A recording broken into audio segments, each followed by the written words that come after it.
क्या eighth pay commission लागू होते ही सरकारी कर्मचारियों की मिनिमम बेसिक सैलरी 18,000 रुपए से बढ़कर सीधे 69,000 रुपए हो जाएगी? आजकल हर सरकारी दफ्तर और चाय की दुकानों पर और सोशल मीडिया ग्रुप में यही चर्चा चल रही है।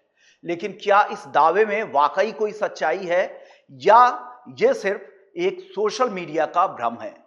चलिए आज इसे बहुत आसान भाषा में डिकोड करते हैं। सबसे पहले यह समझिए कि सरकार हर 10 साल में पे कमीशन क्यों लाती है। सीधे शब्दों में कहें तो महंगाई और बदलते वक्त के साथ तालमेल बिठाने के लिए। लेकिन सैलरी का बढ़ना सिर्फ इन हैंड पैसे बढ़ना नहीं होता, सब कुछ तय होता है आपके बेसिक पे के आधार पर।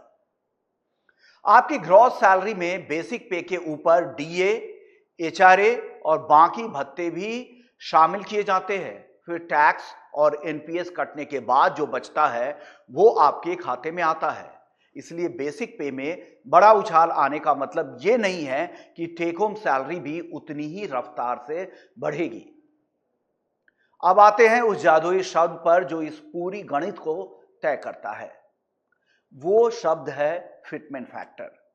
जब भी नया पे कमीशन आता है तो एक फिटमेंट फैक्टर तय किया जाता है जिससे पुरानी बेसिक पे को मल्टीप्लाई करके नई बेसिक पे यहां पर निकाली जाती है। यहां एक बात ध्यान देने वाली है कि नए पे कमीशन के आते ही पुराने डीए, डियरनेस अलाउंस, जीरो हो जाता है और वो नई बेसिक पे के अंदर ही मर्ज हो जाता है। यही कारण है कि जब आप पुरानी बेसिक पे और नई बेसिक पे की तुलना करते हैं तो हेडलाइन बहुत बड़ी और भ्रामक दिखने लगती है। तो फिर ये 69,000 रुपए का बेसिक पे का आंकड़ा आया कहां से? दरअसल एम्प्लॉइज यूनियंस ने 5 मेंबर्स के फैमिली के कंजम्पशन मॉडल के आधार पर 3.83 के फिटमेंट फैक्टर की मांग की है। अगर सरकार इसे मान लेती है तब जाकर जो न्यूनतम सैलरी होगी वो तकरीबन 69,000 रुपए बनती है, जो फिलहाल बहुत ही मुश्किल नजर आता है। मुश्किल क्यों है? क्योंकि सरकार को सिर्फ सैलरी नहीं देखनी है, उन्हें देश का रेवेन्यू घाटा भी देखना है, राजकोषीय घाटा देखना है, डिफेंस का खर्च देखना है, कच्चे तेल की बढ़ती कीमतें देखनी है और जन कल्याणकारी योजनाएं भी संभालनी होती हैं।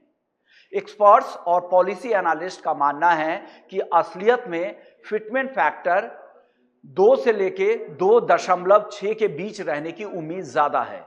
इस हिसाब से रिवाइज मिनिमम बेसिक पे 36,000 से 47,000 रुपए के आसपास बैठती है। कुछ अनुमानों में यह रेंज 40 से 52,000 भी बताई जाती है, लेकिन यह वायरल हो रहे 69,000 रुपए से काफी कम है।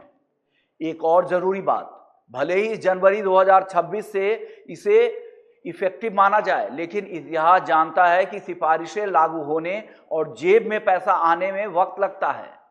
पिछले ट्रेंड्स को देखें तो एम्प्लॉइज के हाथ में एरियर के साथ बढ़ती हुई सैलरी 2027 के आखिर या 2028 की शुरुआत तक ही आ पाएगी।